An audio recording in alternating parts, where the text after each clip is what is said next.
All right. What's up, summoners? King Blair here. It has been some time since we last spoke. Oh man, it's been a very long week, which is why I haven't been around for a lot of this time.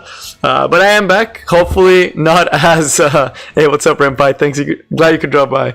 So been a very busy week, but hoping that everything calm down and I can do more streams and more fun stuff with you guys. But I already know tomorrow I can't stream, so I decided to do the stream today because there is a lot of good stuff to talk about. So what we're gonna be doing today is actually going over the update that we're gonna be getting, as well as all the stuff that we're gonna be getting, because there's actually a lot more stuff than I thought that we're actually getting. So, and we'll also talk about the things that they missed and the things that they finally got. So we'll talk about everything. So yeah, we'll try to do a good cover of everything in this video. This will be posted as a video later, so you guys can see it. I apologize if I can't sound as excited about all of this stuff. My throat has been killing me. I had the opportunity to go to a concert, and my throat is actually just gone, deleted. Left from existence. So I'm hoping that we're able to do a lot of the other stuff. So we're actually gonna do the update notice, right? We always start with these, and then we'll actually talk about the live stream that they did, so you guys can get some more of the other stuff that you may not have gotten for a lot of the stuff. And yes, it is an early stream because I know we're getting the update soon, so all that good stuff. So okay, so with that, today we do have a patch, right? So make sure you do your guild wars and all that stuff. But what are we getting for tomorrow, right? These are things that we are confirmed to be getting. Hey, what's up, Dutch Tired? How y'all doing? So these are things that we are confirmed to be getting for tomorrow. So first, we're finally getting episode 4, and this was actually a pretty hype trailer. We do see Ross going. We do see, that's Sahak, that's a new hero, and we do see Ran with his swords. It is not MOK Ron, which is unfortunate, and we do also see the new MO3, the new heroine character. So really hype about this one. It's the Eastern Empire, so it's gonna be a good time. This character I really thought was gonna be MOK Ron, but it's most likely not, because he's coming out 11/25, right? That's what they said. So the fact that he's coming 11/25 means it's probably not gonna be MOK Ron, unfortunately. It's gonna be his own character. But the animation is sick, dude. Like, this is actually such a sick skill animation. Hey, what's up, Mattia? What's up, Dutch Tired? Yeah, it's most likely going to be an RGB hero, which is really crazy to see. I'm a little disappointed it's not MOK Ron, because he does look really clean. But they did say that it's coming 11/25, and if we look at the schedule, right now it's the 10th. They would be revealing the new MO 4-star if it was next week. So it's not going to be an MO 4-star. That's something that a lot of people were thinking. It's like, is this going to be an MO 4-star? No, it's not. Just because it's coming the day he's coming. At the same time, he also is probably not going to be an MO 5-star, because it'd be really early if he was a MO 5-star for them to announce it this early, because it would still be like way too far. So this means it's most likely going to be an RGB hero, right? Like this is he's going to be his own RGB hero. Hopefully not a limited, right? Because he looks really clean. But when you actually look at his design pattern, he's most likely going to be either fire or earth, would be my guess. Maybe fire, because you see the red outlines. There's a really good chance he's a fire type hero, right? And with the clean white outfit, I definitely could see him being that one. I am also salted when I get in the art book. I woke up and they were sold out, and I woke up early today too. I woke up at 8 a.m. I cannot believe they already like bought that early. But I'm most likely going to be a fire type hero. But that's going to be episode 4. And as you guys know, it's a regular adventure. You do get some rewards, right? They're showing you the map layout. Very basic, very standard. I hope the enemies here don't have like 1,000,000 health. But as you can see, the Awakened Adin, we're going to talk about Adin in a second. She's a new heroine. So you guys don't know, Ross will still be in the storyline, but he's no longer the main character in this storyline. Also, congratulations to Briar, which I did see that as well. And I'm also very low on bookmarks as well. So hopefully we'll get to Hawk. We'll talk about him later on as well. But as far as Ross, he's no longer the main heroine or hero, right? He's a side hero. It's supposed to be the new hero is, I forget the name. It just says it right here. It's like Odin or something like that. Adin. Where is it? I just saw it. I'm actually just blind. I just saw the character's name. Well, that sucks. So yeah, but regardless, just so you'll know. Yes. Oh, Adin, it's right there. It's on the picture. I'm actually blind. So she's going to be the new heroine type hero, and she's no longer the MC, right? Mero killed RK, make him into a book. Okay, the skin's actually really funny. I feel really bad for if that's actually the reason why. But yeah, Adin's gonna be the new heroine, and the new MC is going to be someone you can change elements, which is going to be really cool. And we're gonna talk to her in a second, because it looks like they're gonna let you pick the element for her, and they're gonna let you change the element. Which, if that's the case, that is huge, because that means you have a DPS unit that you can fit into every PvE content. That's crazy. That's really cool and unique, and I'm actually really glad they did such a good free-to-play hero. Although, for a free-to-play player to get this far in the story, they have to have a really good team composition, right? Which means that at that point they're already finishing most of the stuff. So give me 1 second. As I mentioned, my voice is really just hoarse right now, so hopefully it gets better. Mohammed Al-Amin, who should unknown Slate? Usually you want to unknown Slate heroes that have crit rate awakening, or DPS heroes that use a lot. You typically want to use it on DPS heroes, though. That's the general consensus, is to use it on DPS type heroes. The big ones that you look at that a lot of people like to put their slates on, limited heroes are also good contenders, since you can't pull for limiteds that often. You can never get dupes for them. So limited heroes are really good ones to actually put your slates in. Units like Rylet that need them. If you're using Stennis is a good one. So there's a lot of heroes that you can actually give it, but usually DPS is that you're using a lot, and you usually want to give it to heroes that have no imprints, because going from 0 imprints to an imprint is going to give you the most stat value. So if you have no imprints and you give it to a limited hero, and then they get imprints and they get that attack or crit rate, preferably crit rate if possible, use DPS a lot, they're getting 6% versus every one after that it's only 2 or 3%. So you want to just first awaken. There's a lot. Honestly, that's a really good video idea, and let me mark that down, and we'll try to get to it sometime next week, hopefully. Because that's a really good question, especially with the new arena season. But alright, going back to updates. Sorry I got sidetracked there, but I did try to answer all of them. Every hunt, yeah, it would be really cool if she can do a lot of damage for all the other ones. The new SC change, we'll talk about it in a second as well. So let's keep going through this. I know it's boring. Yeah, it's the basic stuff. But alright, this is a part that's really cool. Not this one. This is just 2-star heroes. Alright, so Adin, she's the first hero. She's a new heroine, right? So she is basically gonna take over Rasa's spot. She is a starting Earth hero, but you'll have to realize she's not gonna be Earth the whole time, and she is the third hero aside from Ross and Aether who has an animation in their base as their base form, right? And they made her a PvE hero through and through. Also, the animation is super sick, and the fact they can change the elements is really cool too. So as far as element, she starts as an Earth Thief, but you will be able to change the element as you progress through the storyline. I really like that S3 animation, actually. It actually looks pretty clean, and she really does look like a beginner type hero, right? I wonder if, okay, what would be really cool is as you get elements for her, it'd be really cool if her S3 animation changed. But I know I'm not gonna do that. If the colors changed as you got more things, that'd be really cool. That would be really cool. If when she became dark or fire, the outlines change colors, that would be really cool. Stat line, she's a thief. Terrible stat lines because she's a 3-star. Okay attack, decent speed, terrible defensive stats, right? That's what happens to it. But the 3-star animation for a 3-star is really good, right? So she's definitely doing a good job about being a hero, a free-to-play hero. Now, as far as the skill set, it's actually probably going to be easier if we actually go through the actual kits through here. But okay, so S1 is going to just give you raw CR push. Is the mic being bad right now? Should I change the mic, Willie? Is the mic really bad? Or is it the voices in the background? Is it too loud, or is it just raspy? Hey, Willie. I always appreciate if you tell me guys about the mic, because my mic sucks, right? That's something I do need to buy. I need to upgrade, or I might start streaming on my tablet. I don't know if you'll notice, but the video quality has been going up a lot more. Little loud. Okay, let me turn down the mic. Loud and raspy. I mean, my voice is really raspy right now, so there's that. But let me actually put some a filter to take my voice down. Okay, so it should be a lot more quiet now. It's a little raspy. Okay, I turned the volume down. Hopefully it's a little bit better for you guys. Is it better now? Okay. Okay, that's good. That's all I can do for now, because I don't want to spend the next 50 minutes. But I definitely need to look into that before the next one. Okay. Okay, that's good. I'm glad it's better. Maybe I just had too much filter and it was picking up extra noises. So hopefully that's a lot better.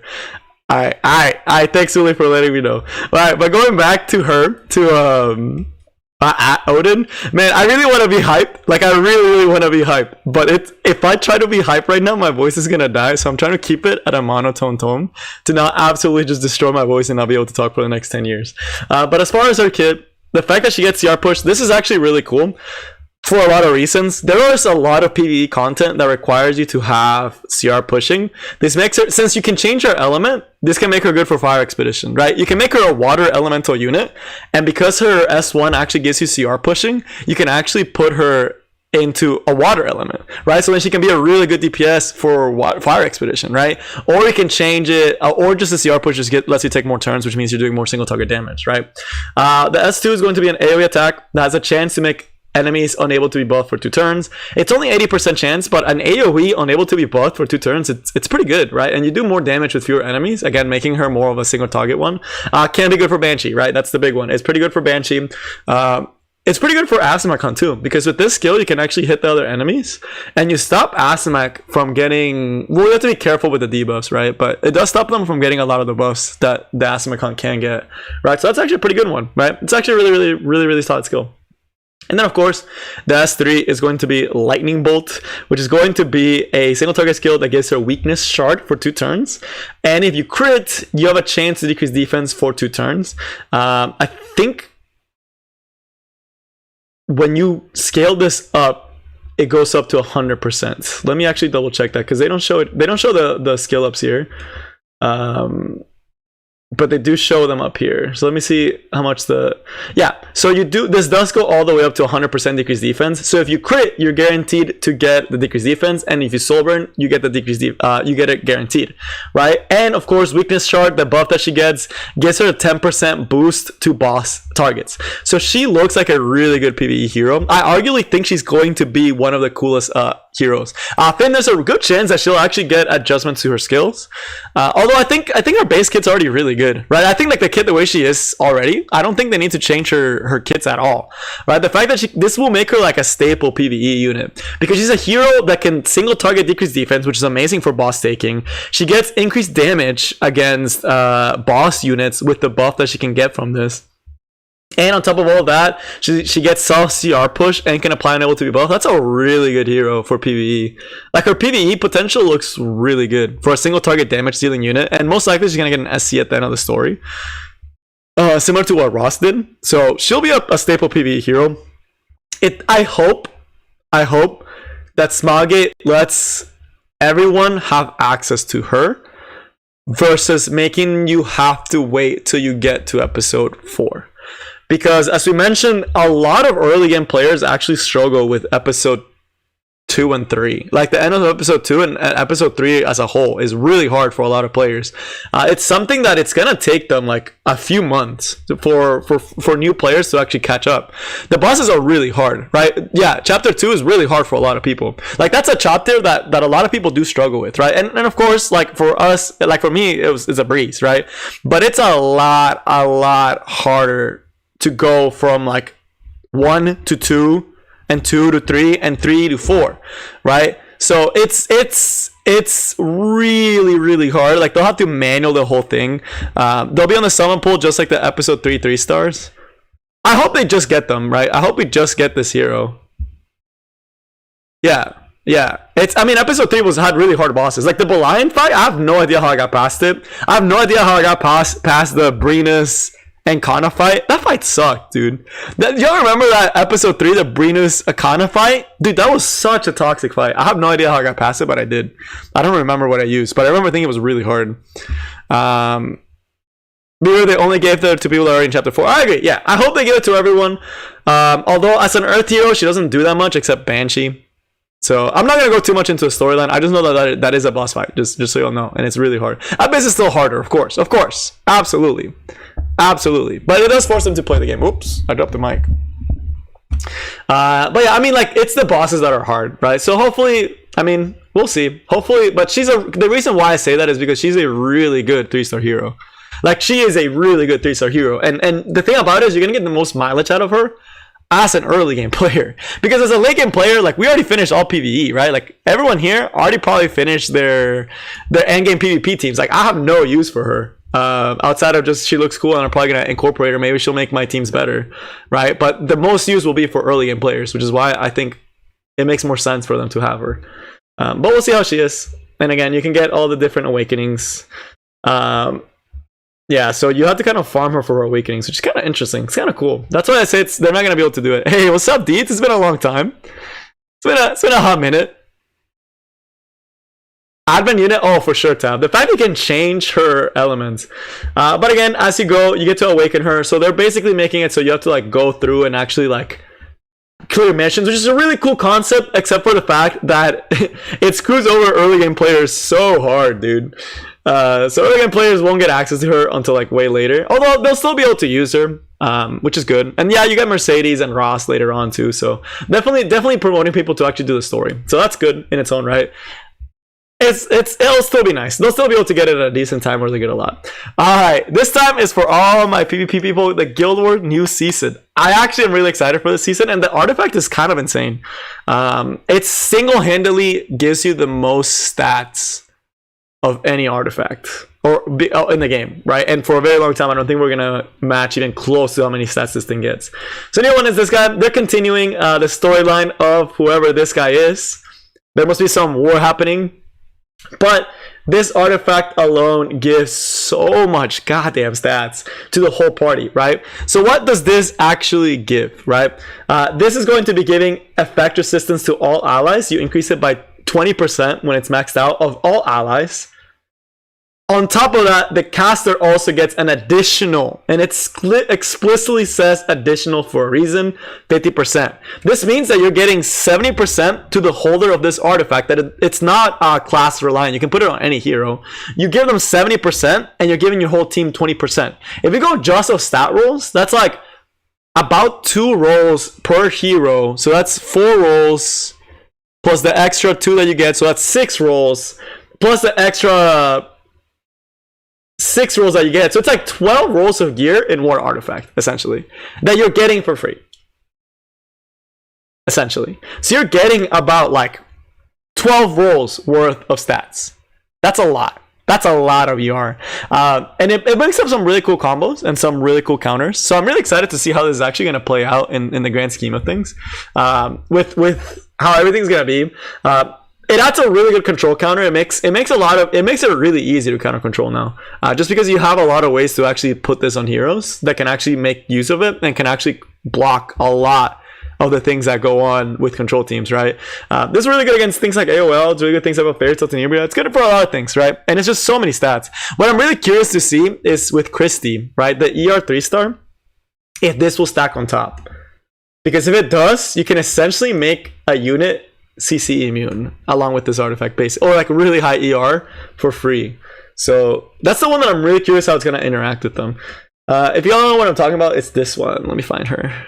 3-star Knight. She's actually like a decent unit. If it does, it's crazy. If it does, it's crazy. I don't think it will, but if it does, it's crazy, right? So you have the chance to counter-attack when attack. At the start of the first banner, increase effectiveness of the ally in the back row by 50% of the caster's FRES. So if the effect happens before this effect applies, you're giving an ally like you can easily make her 260, right? I've seen people make her 260, 270. With that artifact, she's at 350. You're giving 175 effect res to your backline ally, right? Like 150 effect res plus the 20 that the artifact gives. You're essentially making two units. Oh, what's up, healer? How you doing? Nice to see you. Yeah, I know it's been a while. It's been a long time since I streamed. It feels weird. But that's so much ER, dude. That's crazy. That's so many stats. That's so much stats. That's so much stats, dude. So much stats. I actually think it'll be really, really interesting. If it actually works that way. Again, it may not. It may. Because it doesn't say when it applies, it just says increase. So that'd be really cool. Shout out to Thick and for getting top 30, so we're gonna be able to use this one. Did I move to a new place? No, I actually didn't. It's the exact same place. It's just my lights in my room are broken, so I haven't gotten them fixed. It's just a switch. It's not the light bulb, it's the switch. So that's why it's so dark in here. But yes, this is a huge hit to control. All right. And side note, you guys know I used to be a big control player, right? I used to be a massive control player, right? This effectively kills almost all control teams except dedicated turn 1 debuffers. Because this is way too much ER. It kills them from Guild Wars and Arena for sure, right? We want to see some RTA. Oh my goodness, that'll be later. That'll be for later. Maybe I'll do Guild Wars. But this week I will. This Sunday I'll open a room. I'll open a room for this Sunday and fight with you guys because it's been a while. But as a control player, this hurts a little bit. Like yes, AOL needed a check, but my problem is like the way that Smilegate balances control is by completely gutting them.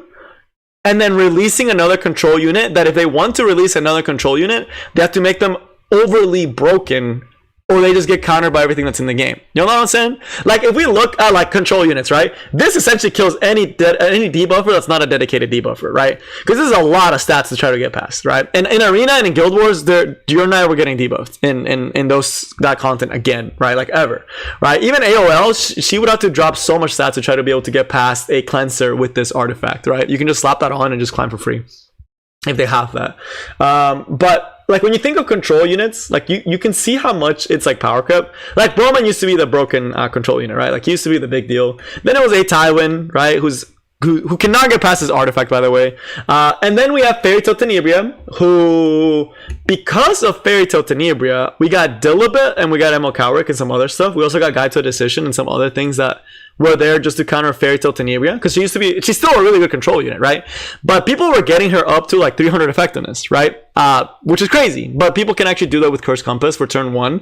And then people, they both Violet to counter her. They did all these things to counter her. And then they released AOL, who compared to all the other control units is just, again, on a league of her own, right? She's on a completely different league of her own, but now it's still like, the amount of stats they're giving for ER is crazy, which means that the next control unit is about to just have like some of those broken divas in this planet, because like they're either just like control units at this point, they either win you the game because their debuffs are so debilitating, or they're trash. Like there's no in between for control anymore, right? Especially, and this just makes it even more, right? This artifact just makes that gap even bigger to where like all future control units either have to be super unique, have to do dummy damage, or have to do something that just automatically wins you the game turn 1, or it's trash, right? Like they don't function, right? So very, very interesting. Granted, Cerise is still really good, so hopefully maybe control will shift more towards like Cerise type teams where like Cerise does other things aside from controlling. That'd be cool to see as well. So hopefully that's what this means, that they're gonna have some other stuff. But it's a really good artifact. It's something that we did need to an extent. ER does have the hardest time getting stats, so like, you know, it makes sense that ER did need this kind of stuff. Free soul ignore ER control incoming. Yeah, oh yeah, that 2 hours. It's gonna be like, I'm telling you, like the next unit is gonna be like AOL that you can soul burn, that also reduces cooldowns of skills by 1 turn. That's going to be Judge Kisa buff. Judge Kisa is going to have like her own thing where she strips all enemies and then resets cooldown by 3 turns and then like applies like some weird debuff or something. I could see them doing that to Judge Kisa. But let's go back to this. The other part is going to be the Epic Pass. Man, as much as I like Bildred, as cool as I think he is, I don't use him. And we are so starved for Skystones that this is the first time I'm actually considering not... Like, I'm not going to get the skin for sure, right? I have no Skystones. I'm dry. I'm super dry. I don't want to have to spend more than I already have, right? I'm just so dry, and I know there's units that are going to be coming, and it's just like, man, the fact that they're putting this skin now, it's like Smilegate knew, dude. Smilegate was like, oh yeah, they're going to be drafted this collab. Let's slide this epic pass right here real quick that they're gonna want. Nice energy. Yeah, we don't talk about it. I need to use it after this video. I accidentally grabbed all the energy from my inbox, so I have a lot more than I should. So that's cool. That's fine. I mean, it's always worth to get the 10 one, although you do miss a lot of summons. And the base skin Vildred is fine, as people mentioned. It still looks really good.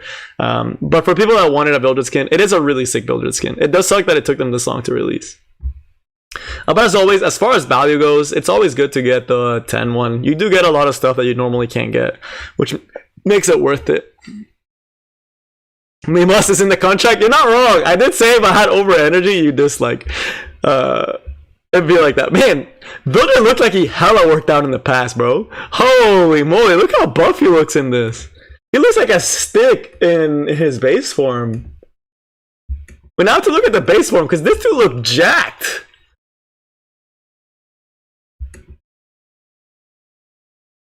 Yeah, he looks skinny. And like his base model looks skinny. Like this looks skinny. But then you look at this dude, bro, Builder went to the, well, he used to go to the gym because this is in the future, this was in the past. Oh my goodness. How did Builder get so much skinnier in the future, dude? The Builder in this picture looks like, damn, bro. He hella hitting the gym in the past. Right now he's just chilling, bro. He had too much partying after the war was over, I guess. But yeah, cool skin. Not much to talk about there. Alright. Spirit Eye Celine. This unit is a unit that I'm like very torn on. Oh yeah, he ended up watching and ended up champion. True! You're not wrong. You're not wrong. I definitely have gotten skinnier as I got older, or weaker since I got older. So I need to start working out again, man. I need to get those gains. But alright, as far as Spirit Eye Celine, this is a unit that I did not Spleen. I don't know about Spleen. But this is a unit that I'm actually really torn on, right? Because the first time I read her kit, I'm like, this unit looks kind of trash. Then I started thinking, I was like, wow, she has a lot of counters, right? Spleen. That's terrible. But now I kind of want her, right? I went from like, this unit's trash, easy skip, to this unit, you know, it could be okay, to like, I kind of want this unit, right? So I'm like, there's certain things that I'm like, this unit looks kind of fire, bro. Like, but then there's things that I'm like, it's trash too. It's so weird that I'm so torn on this unit. Like, part of me wants to say that she's like trash, but part of me like wants to say that she has potential. So hopefully I'll pull for her since I'm so far from pity. Maybe I'll be able to luck sack her from like 30 summons, since I do have a lot of summons saved up. From Langy and all that stuff, since I had to pity Belian, and I've been able to save up a lot of mystics. So I probably will try to pull for her, just because like she looks really cool, right? Like her kit, like her look looks amazing. But now, as far as kit for Eye Celine, who's coming out tomorrow, the kit's so wonky, and that's the part why I don't want to say whether she's good or bad. Is because her kit is so weird, dude. Right? Like her kit is just so odd. But oh yeah, dude, we're gonna talk about him a little bit when we actually look at the trailers and stuff like that. He looks really cool, and I want to see what he's actually gonna do. But as far as her skills, right? Best one is a base. It's the same as Celine's. It's just damage. When the skill is used, if it was not triggered by a dual attack, has a 35% chance to use Nimble Sword, which is it's Celine's like cool animation, right? I don't know if she'll pair good with Christy, but if you have her buff on her, this effect doubles, giving you a 70% chance. It's pretty high chance to actually trigger the big attack, and you cannot trigger a dual attack with the skill. But the skill penetrates defense. I don't think they show it here. I hate that they don't show it here. Okay, we're going back to the video even though it's super blurry. We're going back to this video even though it's super blurry. I know, I apologize. But they don't show the molas and stuff like that for her skills. But that's one. If it'll load. Alright, so this is the S1, right? So it's straight damage, but if you do the S2, it already gives you defense pen, right? And we know defense pen can slap, right? I was stop hating. I thought it was going to be MO or Marlon or MOK run. But as far as this one, 70% chance to actually trigger the skill, defense pen by 35%. And it has decent ratios, right? Like this can do quite a lot of damage, right? Single target. Which can be pretty scary, especially because she can't counterattack, right? And we still haven't even talked about artifact selection. So this skill does a lot of damage, and you can actually soul burn it for extra turns. So you can potentially do like a ton of damage if you have the souls, if you have the setup with a bunch of S1s and a lot of setups, right? Oh yeah, Daydream Joker, or even like something like, not RNL, because RNL cycles through a bow, like Dust Devil. I think someone mentioned Dust Devil. Her with Dust Devil sounds really cool. Oh yeah, Dust Devil. Oh, you meant DD with Dust Devil. You're right. And Lucky Frog, that's true. I'm trying to think of that as well. But yeah, Dust Devil on this, can you imagine if this procs the S2 twice? That's a lot of single... Wait, like, that's so much single target damage.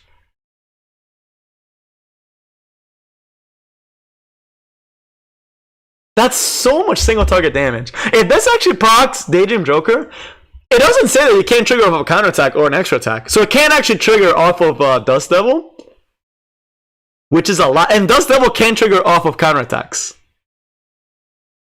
Holy crap. Wait, that could be insane. That's actually insane. Wait. That's actually insane. Because if you actually trigger this twice, you penetrate so much defense, you just kill things. Right? And if you give a pen set on top of this, you're just doing so much dummy single target damage. Huh. This could be really good S1. Depending, with Dust Devil, because she is a thief, right? You can actually get some really stupid Dust Devil. But let's actually look at the other part. Where is it? Oh, they're just showing the... Oh, we already passed it. The S2, if I can find it. Alright, her S2 is a little bit odd. This is skill 3. So this skill 2 is basically T-Star and passive. It's T-Star and passive that gives you souls as well. So it's T-Star and passive. If you add up the extra ratios, that's 4, 6, 9, 12, 15, 19. So 51%. This part is the exact same as... And I'll talk about build in a second, because I actually think I have a build in mind that will actually be really spicy. But it's essentially 10% passive where you can't one-shot her, which allows you to build her very high damage, which is really cool, right? And then, of course, when someone dies, once per turn, you get 5 souls for free and you reduce skill cooldown. And then we get to the S3, which is where the weirdness of this unit actually comes into play. Her S3 is a Dispel on herself, right? So she takes off all debuffs. And she gets the Possessed buff, as well as reviving allies and granting immortality for 1 turn to everyone, right? Possession, this is the part that could potentially make her really good, right? Because it forces a counterattack every time you get a critical hit. That's a guarantee. That means if they hit your Celine and they crit on her, you are going to get counterattacked, right? And the fact that she keeps immortality is really good. The other thing is that possession cannot be dispelled. And the other part is when you do damage, you also heal off of that damage, right? And we mentioned she does a lot of damage. So that part really cool, right? So that part is cool, right? And you get immortality at Mach 5 speed because it's actually really fast-paced speed. So really unique skill. And like the thing about it is that this is a non-attack skill, right? Which is part of the reason why she is hard to think about, is because her kit doesn't make sense as well together, but it does at the same time. And I just think it makes her very versatile. Also, this looks gorgeous, by the way. Like, she looks gorgeous. Also, yeah, Injury Belian and Injury SSB are like the only 2 units that can go in Injury Set. No other unit can actually utilize Injury Set besides those 2. But man, this actually looks beautiful. Like this, she looks so amazing. But okay, and as far as stat lines, she has really low defensive stats. Okay attack, it's not great. Really good crit rate, right? And she does awaken into more crit rate, so she gets a lot of stats from crit rate, but really good speed, right? So it's really easy to make her fast. So the big build that I see on her, and the 2 ways that I actually see her used, and I actually think she has a lot of potential both ways, but I think the aggro is going to be the best. So I think the way in my mind that she works, think of a cleave / aggro team, right? Where your whole team goes, like your whole squishy team goes, they set up like your Samurai area, and she goes last in their rotation, right?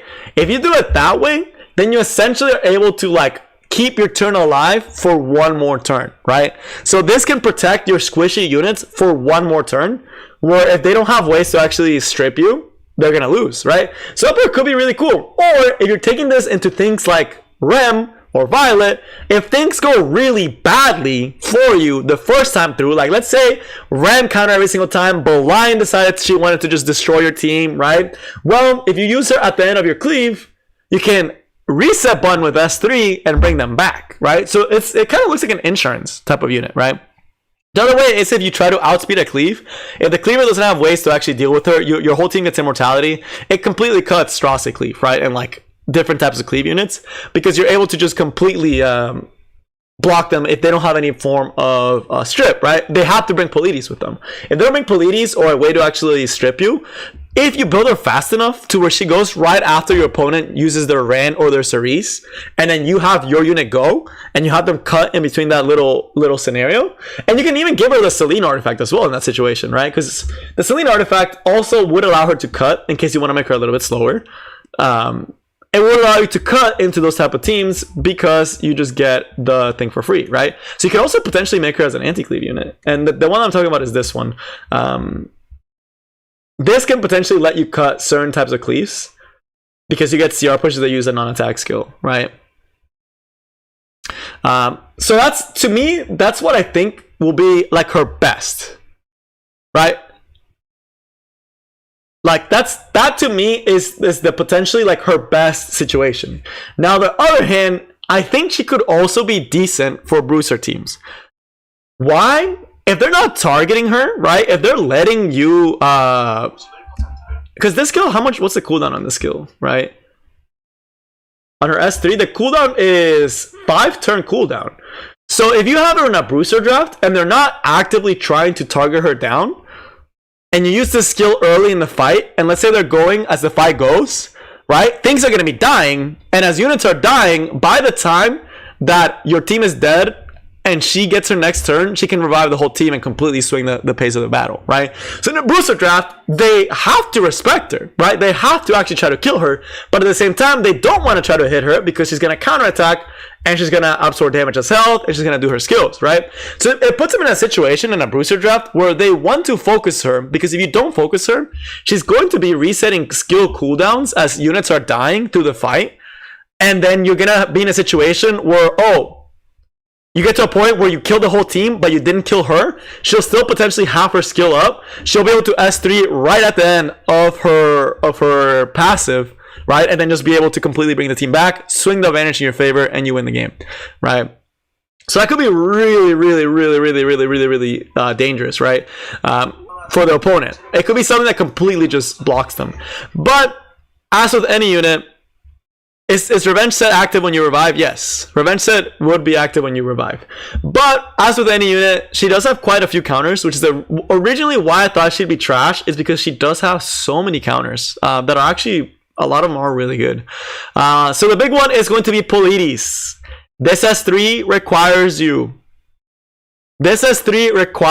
to do a non-attack skill, which means Pillis gets to have a field day with you, right? So Pillis, huge counter, and Pillis is a very relevant unit and really good cleave type unit, right? So huge counter to her is going to be Pillis. The other thing is going to be AOL. If you're silenced and control as a whole, if you're silenced, if you're controlled, if you can't take that turn 1 to set this S3 up, you're essentially a dead unit, right? If you can't set this S3 up reliably, you're done. You're out. If you get provoked, stripped, controlled, can't set up, you basically don't do anything as a unit, right? You're done, right? So she does have control as a counter. She can get control, and she can counterattack if she's controlled, right? She's not immune to debuffs. So that's the other part that she does get countered. But the point of being Pillis, granted you can't strip possession, but you can provoke her down. So it's really, really unique, and I'm really, really interested to see how people are going to use her.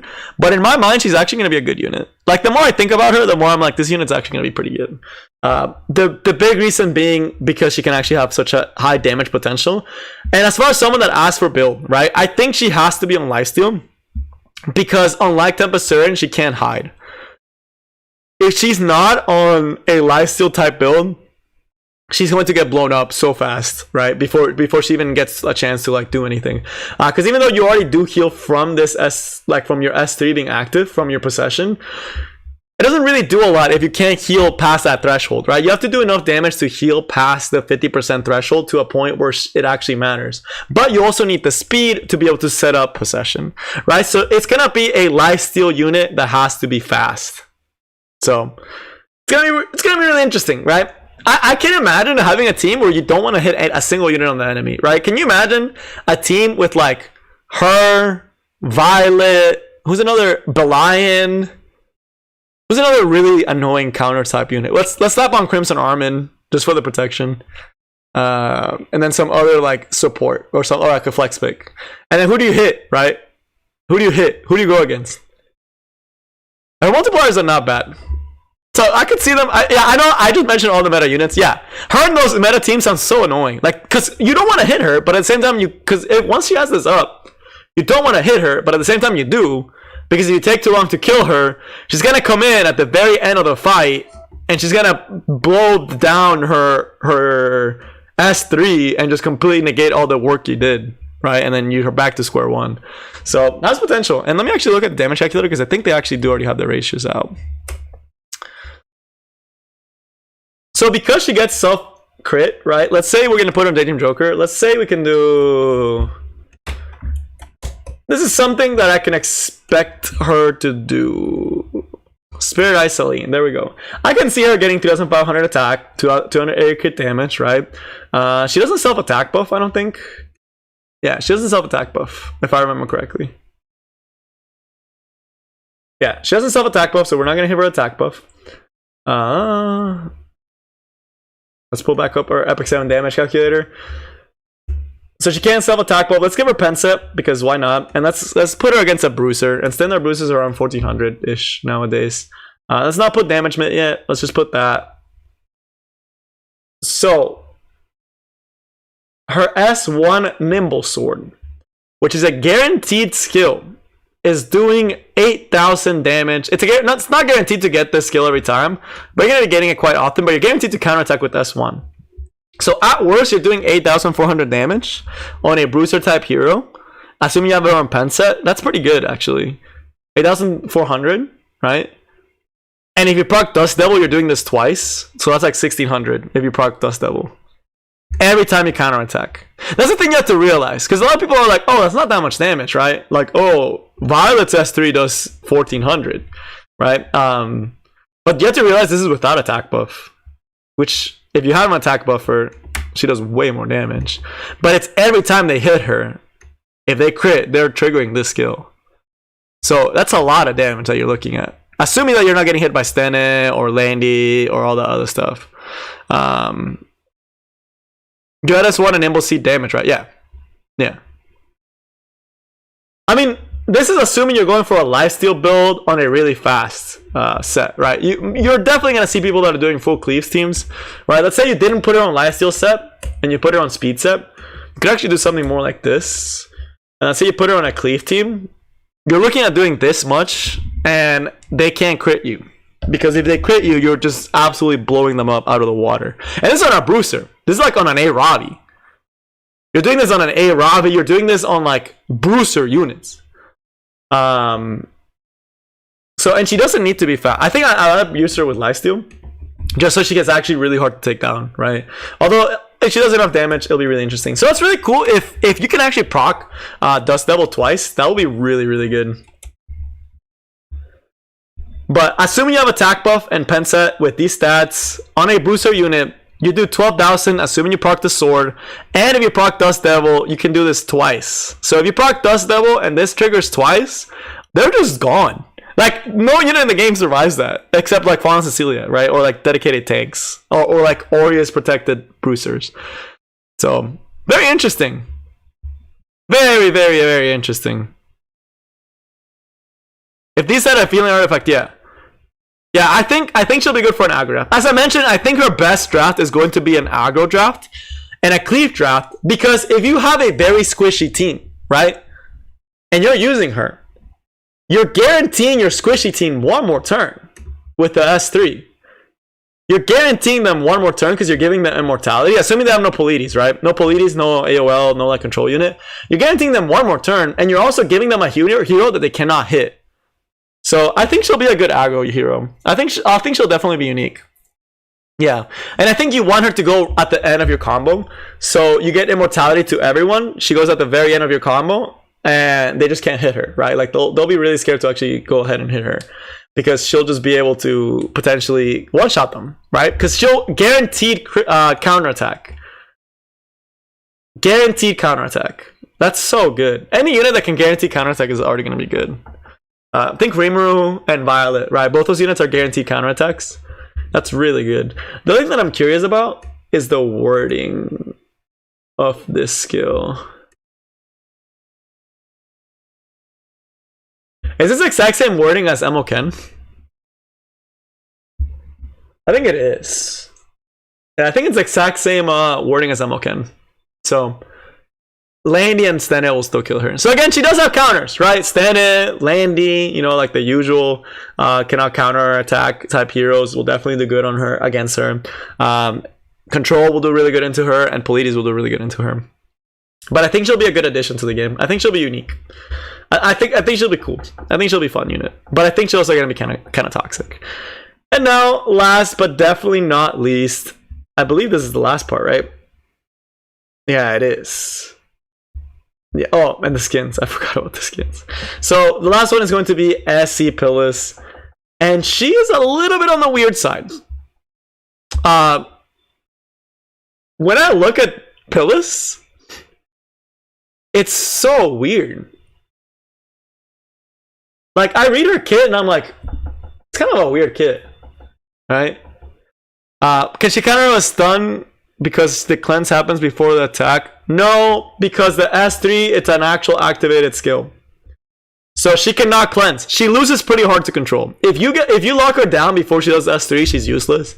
If you provoke her, if you stun her, she's not going to counterattack, right? So if she's stunned, she doesn't counterattack. It's the same thing with Emoken, where slow Emoken was good, but you lose the immunity on her, which is, she's going to lose really hard to like control type units, for sure. So she has a lot of counters, which is why I don't know if she'll be good. So on one side, I want to say she'll be good just because there's a lot of really cool team compositions that she does open up. And on paper, she does a lot for the team. But at the same time, there's a lot of meta heroes that are out right now that actually do really good against her, right? So it's one of those things that I think she has potential to be a cool niche unit, but there are enough things in the meta that can actually stop her that I don't think she'll become like a super problematic unit. If she gets an Emo Cowrick treatment, she'll be broken because she actually has a very solid base kit. Oh. Yeah, I forgot about that part. She does cleanse after every empowered S1. If they're stunned, it would not trigger. If you're stunned, you're stunned, right? If you're stunned, you don't trigger it. You don't get anything if you're stunned. Her stats are really good. Which is why like she has potential. She's one of those units that I will not be able to tell you whether or not to pull for her. I can only give you ideas for how I would see her be used.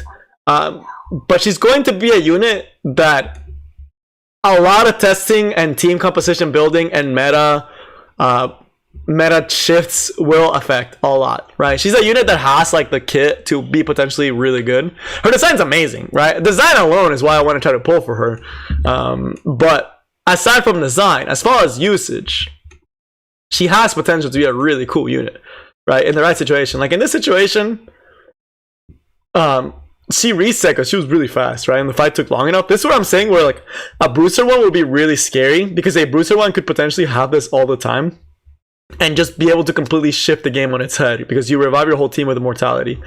So, but yes, why? Like she looks like she has potential on my stun units, but they always don't do anything to counter procs. Yeah, that's true. I don't think it'll cleanse. That'd be a really weird interaction if she does cleanse.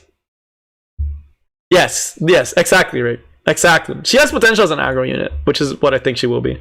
I think she'll be good. If I had to put my money on whether she'll be good or trash, I would put my money on she'll be good for aggro type teams, right? Because as we know, aggro and cleave teams love to have a unit that can cheat their weakness. And she's a unit that cheats cleave weaknesses. Cleave weakness is that the cleave is very squishy. That is one of their biggest weaknesses, right? And that they'll get blown up if they don't one-shot everything. She kind of takes that away because you just give them mortality for one turn, and then you have a unit that's sitting there that they have to deal with, that heals, that can counterattack, and that can do more damage, right? So in theory, in cleave and aggro, I think she'll be really good. But okay, moving forward to Pillis, the new SC. We finally got a new SC unit. You guys want to know how long it's been since we got the last SC unit? We are about 4 SC units behind, unless you count Mercedes. If you count Mercedes as an SC, then we have missed 2 to 3, which is still a lot. Which sucks because there's a lot of 3-star heroes that have potential that just need an SC to actually push them over. But as far as Pillis, how is she looking? Right? What's she looking like? So that's one. What they ended up adding was very interesting. Instead of adding a dispel, they added a cleanse, right? Rather than a strip, right? So they gave her S3 a cleanse for 1 debuff over giving her a strip, which I don't mind. I think there's a lot of strippers in the game already. So a cleanse is a little bit cooler, and it makes her more of a supportive knight. So I guess that's kind of cool. That part's kind of cool that they made her more of like a supportive knight over like a damage TPS type unit. The other part is, again, everything else is about the same. That's just the one part that they added for that. As far as S3 animation, it's pretty sick. Not gonna lie, for a 3-star, this is a really cool animation. That's a really cool idle animation as well. I really like that idle animation. I think it looks really sick. Look how cool that animation looks, dude. I kind of like how she pulls the sword out. It's really cool. But as far as the skill tree, and this is actually the important part because it actually gives her the effects. She gets effectiveness, which is good because they'll allow her to more easily land provokes. So this, good for landing provokes. This one, when using Weakening Blow, has a 60% chance to repel 1 buff from the target. Weakening Blow, I think, is the S3.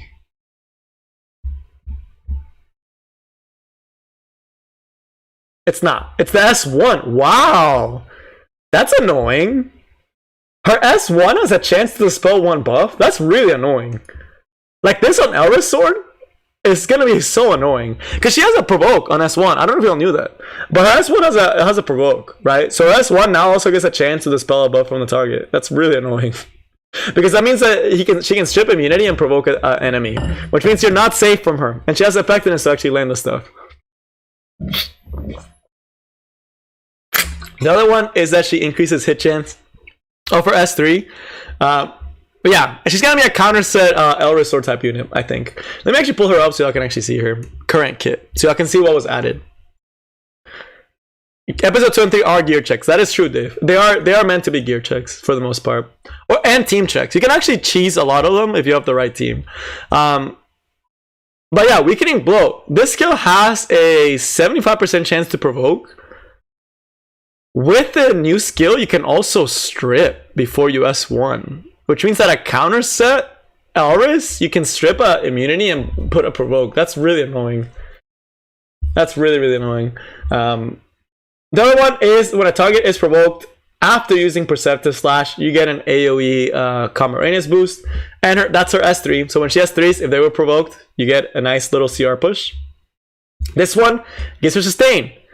Always nice to have a unit that can sustain, right? Always nice to have a unit that can have sustain.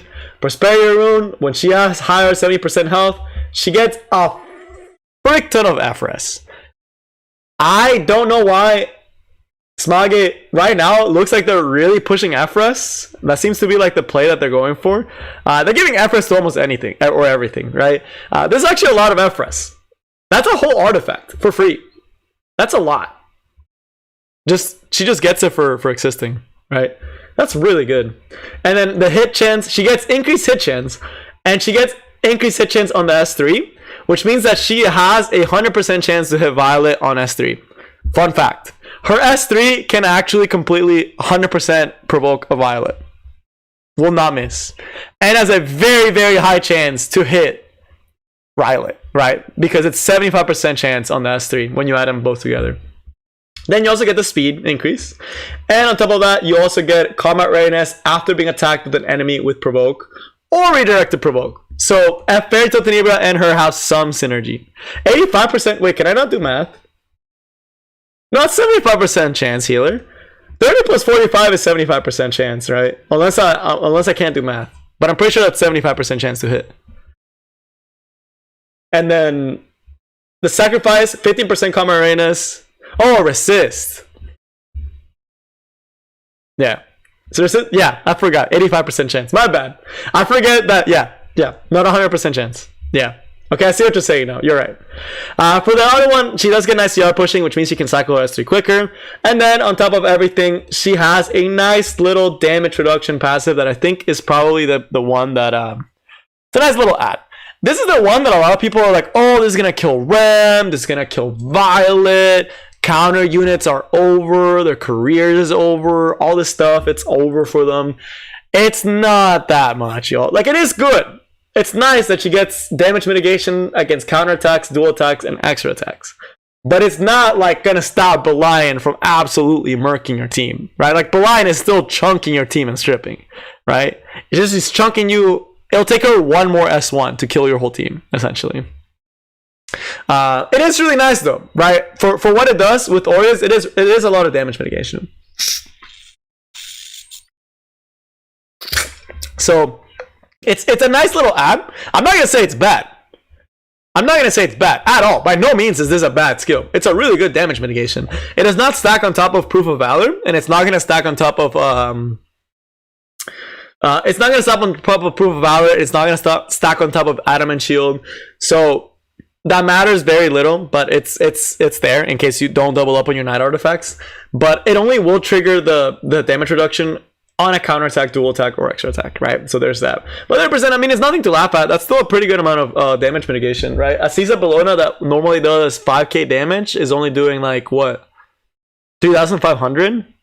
That's pretty high, right? That's a difference of a unit doing 10k versus 7k, right?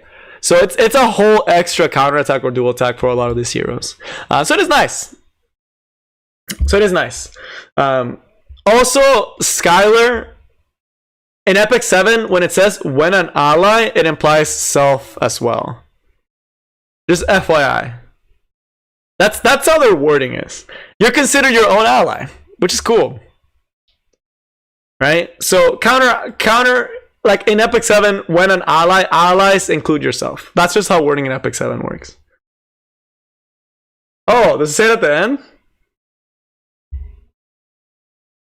Oh, you're right. Oh, I didn't read the left. Oh, I didn't read it. Thank you, Skylar. I'm blind. I am blind. It does specify. Wow. Why? That's so odd. That's so random. Why? It's not like she doesn't need the mitigation. That's really odd. Because if she's provoking everyone, theoretically, right? That's kind of weird. A little weird. I didn't read that. Thank you, Skylar. I apologize. That's my bad. So Hawk and Pillis, true. But you're an ally, but it does ally. Yes, that is the Epic 7 does it, but they did specify. I can't read. It's been a long day. It's been a long week. But that aside, it's really good. So overall, how do I feel about Pillis? Pillis F10 combo sounds fun. I think she will be a counter Elris, would be pretty good, or counter Aureus, depending on what you want her to do.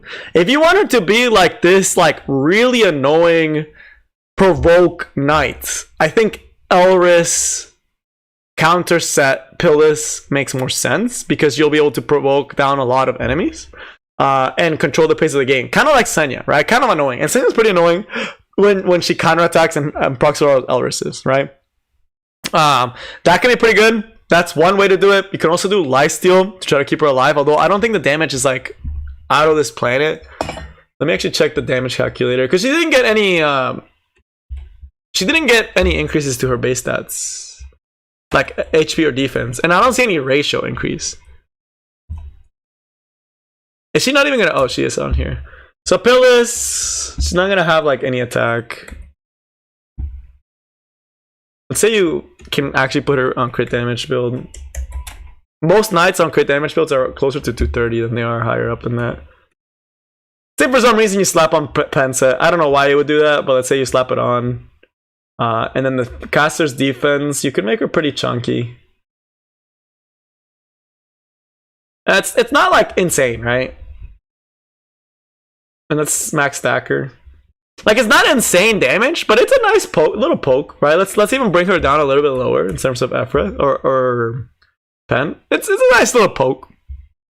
It's nice little pokes, right? If she's on Penset Elris, it's nice little pokes, and she'll get increased defense on her own as well, right? So it's nice little like poke damages that she can actually pump out. So it's not bad. It's not crazy, like it's not one-shotting, but it's not something you can just ignore, right? And only 2,000 barrier, that's not bad, right? It'll stop some damage. But I don't think you'll be able to get this much defense. You're probably going to be closer to like something like this for Pillis. If you're trying to get all her stats, right? You'll be closer to something like this, which it's nice little poke damages. If you actually do this much crit damage, it's actually very doable on Penset. And she gets self-defense buff, right? That's part of her S2. She still has this S2, which is nice. It's not bad. 2.3 defense, 200 crit damage. Pillis can do 9k let's see without mitigation. Okay, but like that's like F Maya type build, and like the thing about it is you need a lot of stats on top of that, because she's only getting speed. She doesn't get. Oh man, her base defense is actually really high. What the hell? She gets she gets speed, she gets effectiveness, she gets F. She gets a lot of base stats. I did not know her base stats were this high. She could actually get her 1800. It's not bad.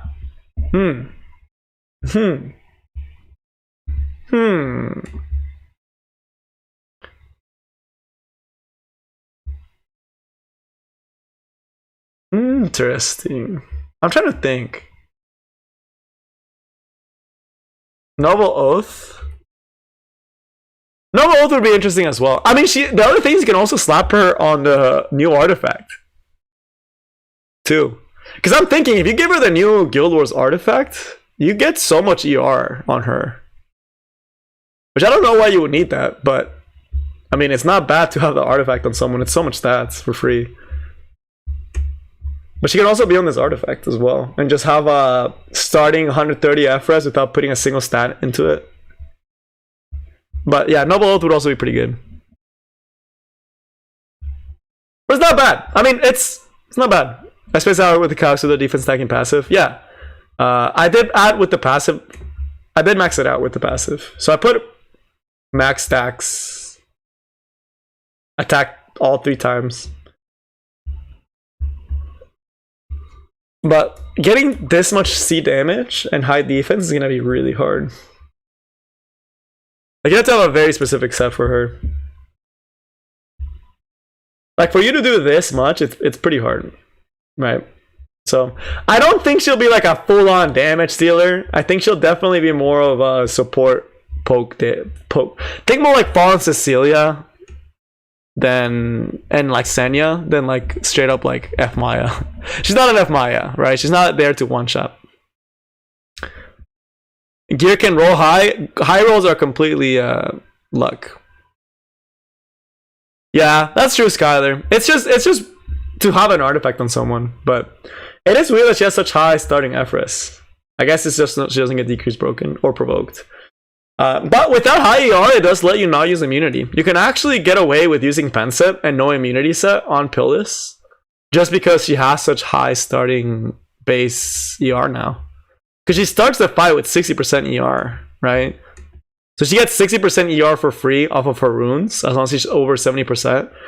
And if you wanted, you could give her a little bit more and just kind of let her not be provoked by Fallen Cecilia and things of that nature. So, of course, immunity set's still pretty nice, but Penset can be pretty annoying if you're poking down the opponent over and over again. But all in all, I think it's a decent SC. I don't know how meta she will be.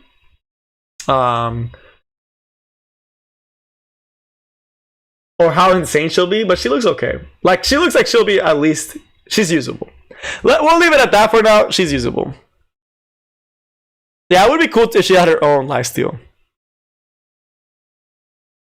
Nah, everything deserves pen. What do you mean? What do you mean? She's there to poke. Think about it. If you're poking with an Elris set, that's annoying, right? That's like nice little chunks every time she takes a turn. That's an executor. Right? Why do people give Fallen Cecilia all that damage? Okay, yeah, if they buff her, she'd actually be pretty insane. But right now, she's a nice little defensive option. Right now, the night roll is pretty stacked.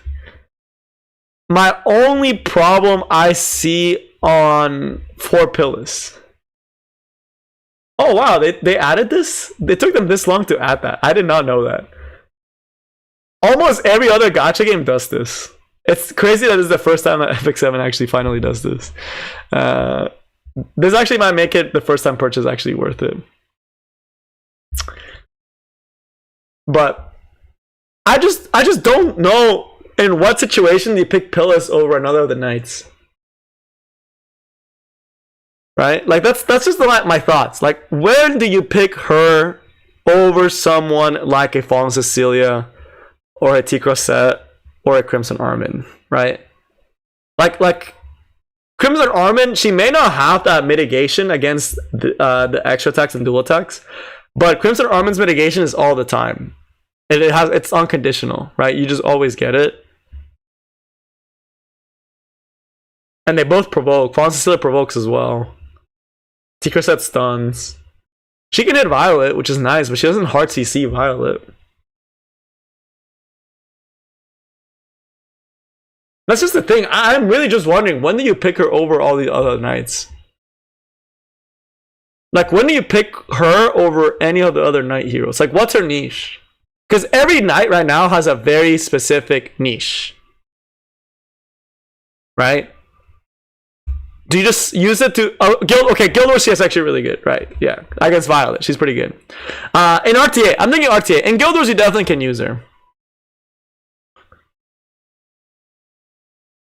But it's like, if you don't have the other ones, if you don't have the other ones, she's a really good option, right? If you don't have T Crosset, FCC, Crawl, Crimson Armin, she's definitely a good free to play knight, right?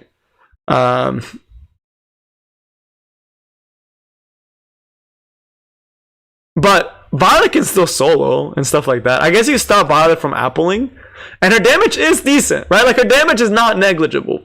Her damage is there. Right? SC doesn't strip. Okay, SC doesn't strip and cleanse. Yeah, that's true. The cleanse, the full team cleanse, there's some situations where that's nice. But the strip is a single target strip, which can be really annoying, right? Like that is definitely something that can be annoying with Elris. Budget option, yeah. I mean, yeah. Aside from having fun, I don't know in how many situations you would explicitly bring her over another of the knights. Against Violet, she can be decent, right? Because she can actually mitigate a lot of the damage. And she can get defense buff, and you can actually consistently provoke Violet. Yeah, she can't counter niche units. With Violet being so popular, it's really good for Guild Wars. For Guild Wars and Arena, I could actually really see her.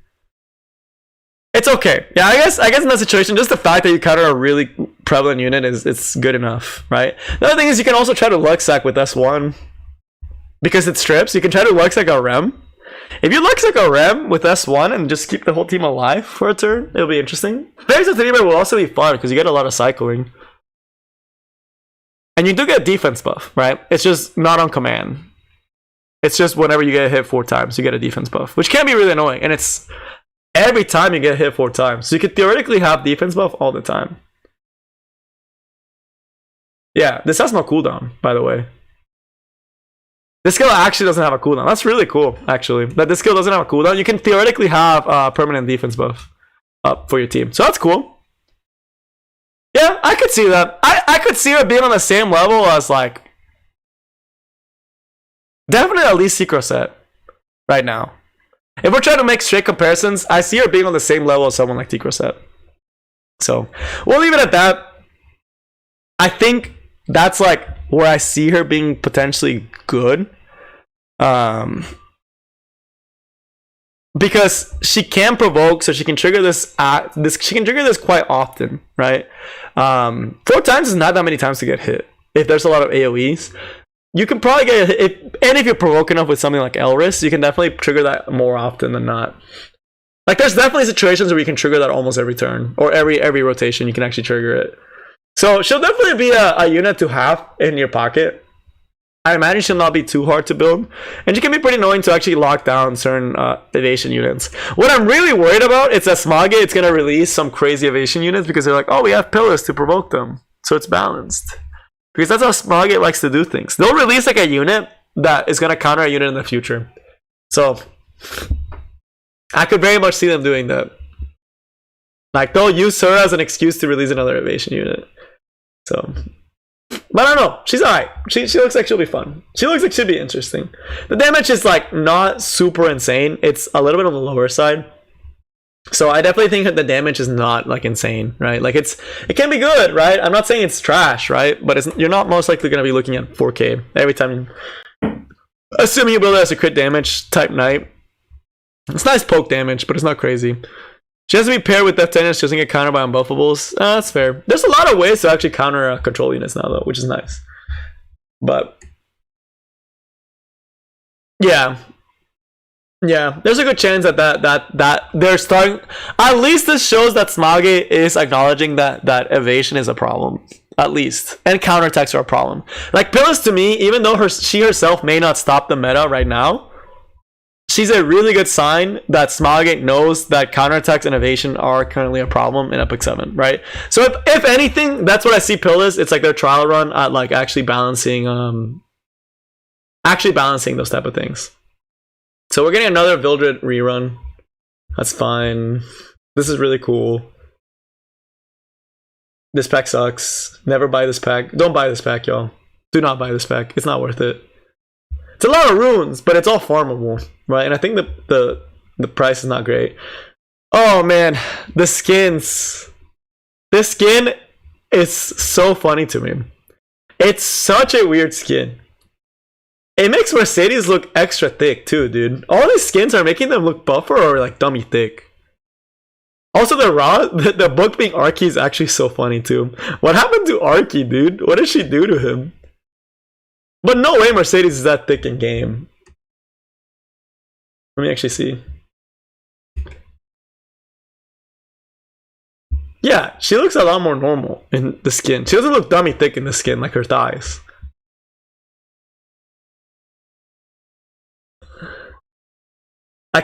Okay, never mind. Her model is actually pretty dummy thick. Never mind. I guess I never looked at Mercedes model until now. I will probably get the skin. I think I use Mercedes enough to warrant getting the skin. And I don't know if anyone got the art book, Stefan, but can you only get her that way? Oh no. You can't purchase it separately. Oh, it's doomed. It's doomed. It's doomed. I can't buy this. I'm not able to buy it in game.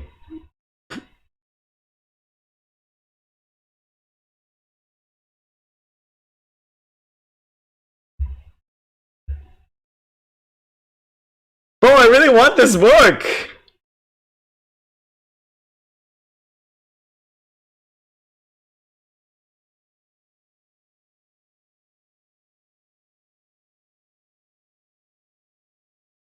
But it's already sold out. Oh, it'll be still later, purchasable through Amazon? Okay, bet. But that's so far in the future. Bro, that's so toxic. I want the book now. Why do people have to stay up so late? Now I'm sad. Wait, hold up. I'm trying to go to the website where they have it. Oh, there it is.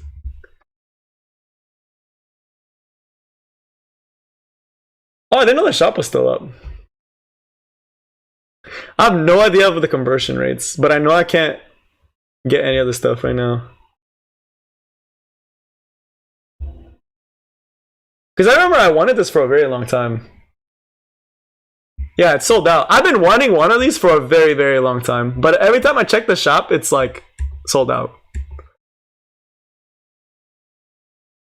I also think I tried buying this one and it was sold out. Yeah. Yeah. Why do they tempt me like this, dude? I'm always like too slow to get it. This is the art book, I imagine. Sold out. Freaking Scamgate, bro. Yeah, I heard shipping costs is actually like criminal.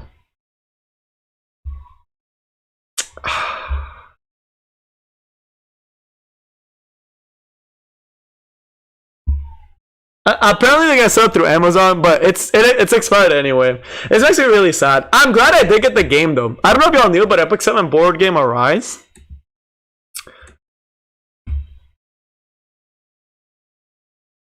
But I did end up getting. I am getting the game, the Epic 7 Arise board game. It comes in February, so that'll be a really fun video. But I actually already did all this. Hugo, I'll talk about that in a second. So I'm getting to like the other side, but I am actually getting the board game. I'll try to get some of my friends to play with me. Although we live in different cities, so it's gonna be a little bit hard. But I'm really excited for the board game. I really am excited for the board game. But it's coming in February. That's what they've told us. They haven't sent any updates. But I already got it. 100%. I already paid for it. It's set. I spent $120 for it. Hopefully it's worth it. Yeah, it's coming. It's still not out. It's coming out on whatchamacallit? February, unless it gets pushed back. But yeah, this is a board game that's coming out. I'm really excited for it. They might let you still buy it. It's not a new camera either, by the way. It's a very late one. You can still probably pledge late and you'll still get most of the rewards, I think. But I am really excited for this project. Like, even if I don't like have a friend to play it with, it's just so much cool stuff that I just want to have for this game. True. I could also play through the Discord. That's true. If I can't get my friends IRL to play with me, I'll do a Discord call and we'll stream the game and I'll let you guys read it. I'll just control everything. Sounds like a fun time. But okay. I'm kind of sad. I thought I'd be able to buy the skin straight up. It's a really cute skin. It's a really cute skin. I like the skin overall. Board game stream, it'd be fun. It'd be a fun time. We'll have to see how the game is. But it's cool. I'm game right now. I'm kind of want to see what Stove is saying. I always like to read Stove comments because they're usually they're really wrong.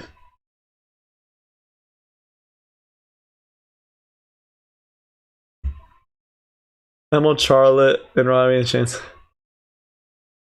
Okay, so Stove says that Pillis is loaded.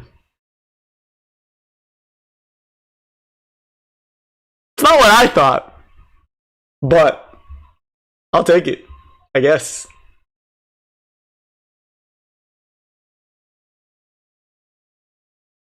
Interesting. A lot more positive than normal, though. I'm actually surprised they're so positive. Oh, never mind. There it is. That's the Stove I know I love. That's the Stove I love. I don't think she's like game breaking. I think she's a good addition. I don't think she's like broken. Not every unit has to be broken to be like worth it. I mean, she's a 3-star that you should probably SC because it's free. She's a free unit, right? You already have her probably SSS at this point in the game with how many summoning events they do and like how often you summon. You probably already have her SSS, right? So there's no reason for you not to build her. She's a nice unit to have, right? Like there's definitely gonna be uses to her. I don't think she's like game breaking or anything like that. She'll be annoying in certain situations for sure, but not bad. She's okay. Alright, she's not like insanely broken, but she's nice. She's nice. She's a nice little night addition for free-to-play players and for having fun. But alright, that's for the big updates. We're gonna look at the live stream because there's a lot more stuff there, and we're gonna answer the question: are any of the future banners worth pulling? Off the top of my head, no. I would say wait till the next units because you just came out of a ton of limited heroes. I am sure you and your bookmarks need a break from all the stuff. I'm gonna try to pull Celine, but I'm not going to pity for her. I am gonna try to pull for her because I'm really far from pity, right? So I was like, sometimes you just pull a hero, and it's like, maybe I can luck sack her, right? That's the hope. I'm hoping I luck sack her tomorrow. That's the hope. That's what I'm shooting for. Because I'm really far from pity, and I have quite a few Mystic bookmarks, right? So I might blow. Yeah, I'm like starting a pity, so I'll probably blow like 40 or 50, try to see if I can get her. And if we do end up getting her, that'd be really, really dope. If we don't get her, we don't get her, and we'll get the next hero. It just wasn't meant to be. So, but we are guaranteed to pity the next one after her, right? So if you don't pity her in particular, we pretty much are guaranteed to pity the one afterwards, which is nice to know. Third anniversary, Mattia, that's what we have the summoning event. This one is not as big as the past one, just because it's for global one. It's for global, it's not for the full one, so it's not as big of an anniversary. We already got a really big anniversary recently. So let me actually go to the Epic 7 live stream, because there's some other announcements and news that are on the stream. The big one being that Advent side story, it's on its way. Oh, it's a very long stream.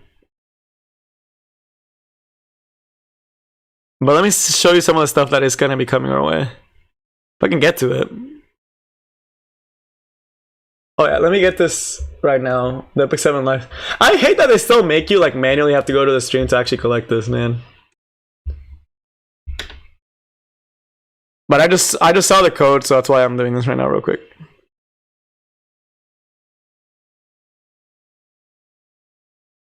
Epic 7 XR. There we go. Wow, that's a lot of gold. That's nice. More leaves to add to my stash. Alright, so I'm gonna go skip through this. We already talked about Adin, who we should be getting tomorrow for episode 4. Alright, so future banners that are coming our way. Builder Rerun, which is going to be running simultaneously as Milim. So that's going to be the first banner. You don't have to pull for him. He's a cool hero, but you kind of need him to have imprints to actually be able to like do a lot. But you can honestly just skip him. You don't really. RB has definitely fallen off the meta to the point where you don't particularly need imprints for RB. You rarely ever see RB anymore, actually. It's kind of weird to not see RB as often in RTA. But let's see. There's another one up here. This is the book. We already talked about how we can't get it. I'm so salty. I tried to buy it. It wasn't even in the shop, dude. It's already sold out. Alright, this one. Advent side story. It's on its way. I believe it's not this week, but it's the following week. But we are getting a new Advent side story. If you don't know what Advent side story is, the last one... Oh, it's a little... Now it's soft. It used to be too loud. Apparently I can't make it louder because apparently it adds a lot of static, Maiden, unfortunately. So I can't make it louder just because of that. But we are going to be getting the new Advent side story, which finally it's coming. It took them 3 months to release the new one. We got the water one before this one, but now we're getting the fire one. If y'all remember, this usually gives you a guaranteed 4-star summoning ticket. It gives you a 3 to 5 star. I think it's like the full thing. Yeah, it's a 3. It's one of those special summons that gives you a 3 to 5 star, right? Of a specific element. Most likely for this one's going to be dark. It also gives you a ton of Reforged materials, right? Like the most Reforged materials you can want. It also gives you the most substat change materials that you could ever want. And it's usually pretty hard content. So you can expect pretty hard stuff, right? So you can expect some hard fights, because the water one was decently difficult to actually do in the highest, like to actually clear the highest setting, although you could get all the rewards without actually having to clear the highest difficulty. So you can absolutely just do the almost highest difficulty or even the medium difficulty, and you'll slowly be able to farm up all the way up until you actually get your rewards, right? But again, it's gonna be challenging content. It's gonna be content, right? You can't complain about more content. It seems kind of annoying. I'm not gonna worry about the kit. I'm not even gonna start thinking about it way until afterwards. The only thing I do have to say though is my water teams are kind of trash. So yeah, I'm hoping that it's not too difficult.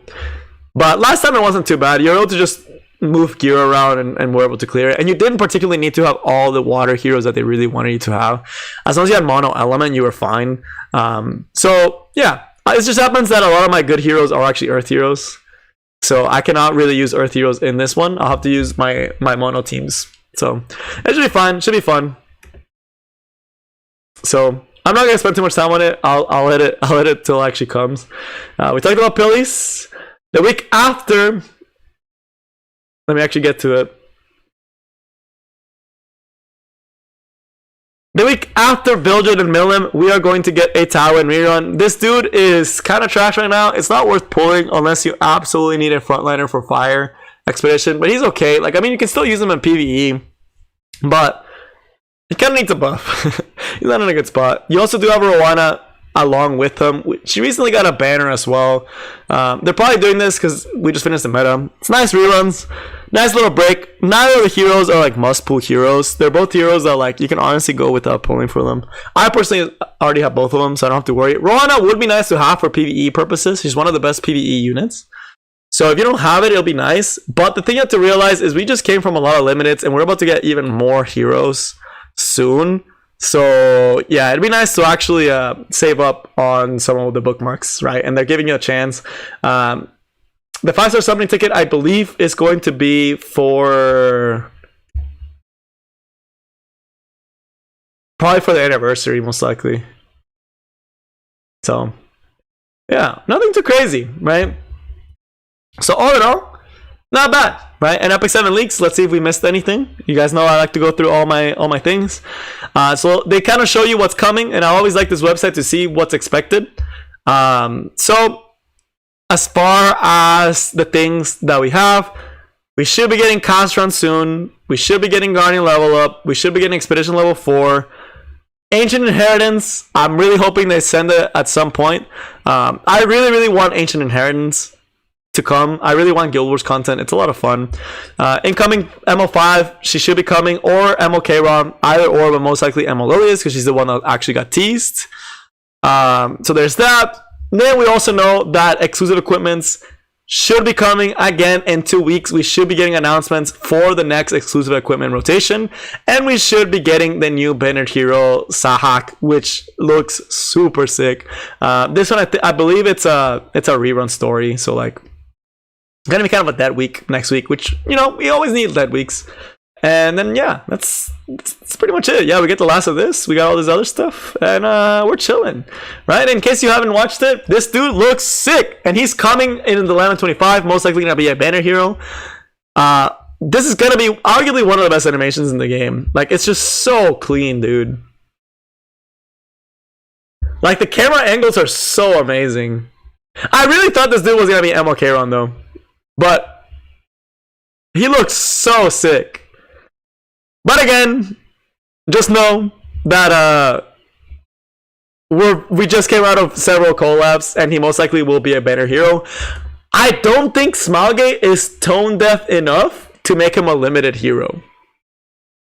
But yeah, most likely RGB. I'm like 99.9% sure this guy's an RGB hero. Most likely. I'm not gonna say 100%, right? But they're announcing it in 2 weeks, and I doubt they're announcing a new ML this early, right? It'd be way too early to announce the new ML. So there's a good chance it'll just be a regular RGB hero, kind of like Ran. When he's colored, he looks a little bit more different than Charon. You actually see some of the difference. But this is it's such a sick skill. But just based off of the skill alone, if I had to give you my guess, is he's going to be fire, right? He's going to be a fire hero, and I just think for some reason his whole thing is that he's going to be able to like one-shot Violet. He's going to be able to like single target kill a unit, and he's going to have like 100% hit chance or something like that. Because that's what it's looking like Smoggy has been hinting at with the Pillis, right? But I think it's going to be a fire thief. If I had to guess, my guess would be fire thief or fire warrior. Grass Soul Hero that does bomb with the Sword Storm. Oh my god, Hugo. Don't give Smog any ideas. Don't give Smog. I'm sure that's how they came up with Samurai Seria. They were like, Samurai Seria, yeah? Her base form's grass, right? And they're like, yeah? Let's give her like some blue colors to think she might be water or grass. Let's give her some knives so people think she's a thief. And then let's make her a ranger. And let's give her fire and let's just give her bombs, even though she throws swords. That's probably how they came up with Samurai Seria's design, honestly. But just looking at kit-wise, it looks like he'll be a single target damage dealer who's gonna do crazy damage. I mean, anytime you see There's no way you have this massive animation and do like no damage, right? Like this looks like big damage, right? Definitely gonna be a damage dealer. No shot that he's not a damage dealer, right? But I could see him being a counter to Violet. That's my guess. If I had to guess what I think they're gonna do, is a counter to Violet. Or something. Or a high single target damage dealer. But element wise, I would say fire. There's no way he's any other element besides fire. If he's RGB. Like, no shot. You can see the red outlines. If this dude is water, it's just like...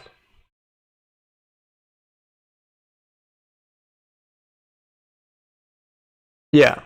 He most likely will do something with hit chance. That's my guess. He's gonna do something with single target damage that ignores evasion or something like that. If I had to guess a kit, that's the kit I would give him. If I wanted to do Smaugate, if I wanted to go off of recent, hear me out. I gotta think like Smaugate. I'm thinking like logically. I'm thinking about this too logically. I need to think like Smaugate. All right, hear me out. We're in Smaugate headquarters right now. We're thinking of what Sahak's kit is going to be like. All right, this S3 that you see right here doesn't do damage. It executes the unit if they're below 50% health. Right. And after he kills the unit, he steals their stats and gets evasion. Because we need more evasion units in this game. Oh, no. Hear me out. Whoa. I got you one better. This guy, if you hit an AoE attack, he will trigger his ultimate on the enemy that did an AoE attack, and he gets evasion. Because let's add some more evasion units to the game. Oh, no. I'll even give you one better. 50% innate evasion. And this skill gives him immortality. And it gives him evasion buff, so you can't hit him. Or this skill makes him immune to debuffs. And we forgot, and the S1 is going to give him attack buff. Yeah, it's gonna be AoE, so we can give him a counter set. Yeah. And he's gonna be a knight, so he can use Elris. There we go. Oh yeah, penetrates 100. Yeah, now we're thinking. Oh, I got you one better. What if his S3 increases attack buff and penetrates defense by 100% if it misses?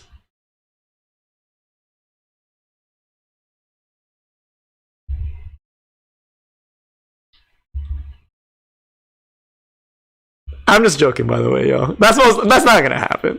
But he does look like a single target damage dealer. But I do wonder, Smaugate, sometimes when they sat around and they make units, I wonder what the ideas they do actually throw out.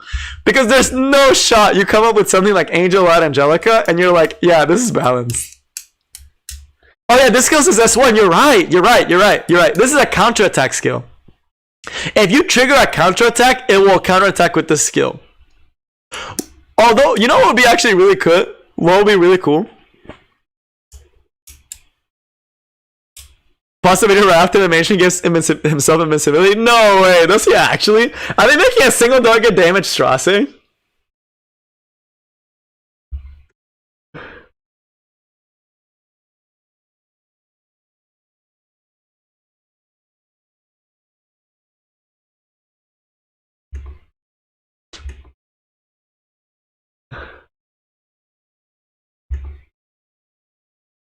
I can't see. Oh, wait, you're right. Wait, it actually does look like it gives him invincibility. Alright, check this out. Y'all see? He's right there. And that's the invincibility. Yo! That's a really good catch. Y'all can see that, right? It's not just me going crazy. Like, you can see his outline and you can see the golden barrier.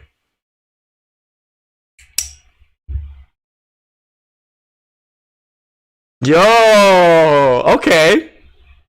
Wait.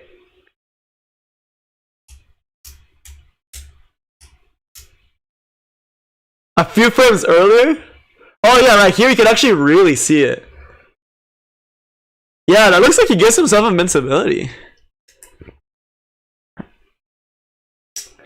Damn. Okay. So probably gonna be a meta. We already know it's gonna be a meta cleave unit.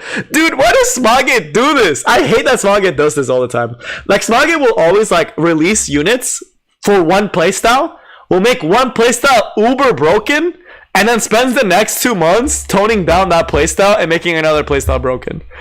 I hate that, bro. Right now, like, Smogit is throwing so much stuff at cleave and aggro. Like, we've gotten so many good cleave and aggro units that it's crazy.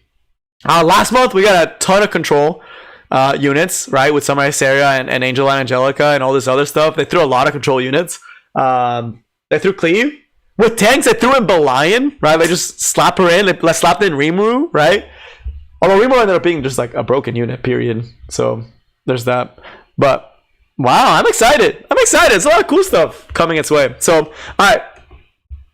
As far as that goes, I am officially done for today. I know it's a short stream, but I do have to do other stuff, and I won't be on tomorrow. We should have a fight night this Sunday. If you do like the stream, make sure you like, sub, and all that good stuff. It does help the channel out a lot. I should be posting a video today because we missed the top 5 yesterday, and I made it one today. But yeah, I'm excited. I can't be max energy, but we'll see about that. But all right, that's all I got for you guys today. I hope you all enjoyed the stream. Got to be back. We'll see you guys again on Sunday with a fight night. But that's all I got for you guys today, and I will see you next time. Peace.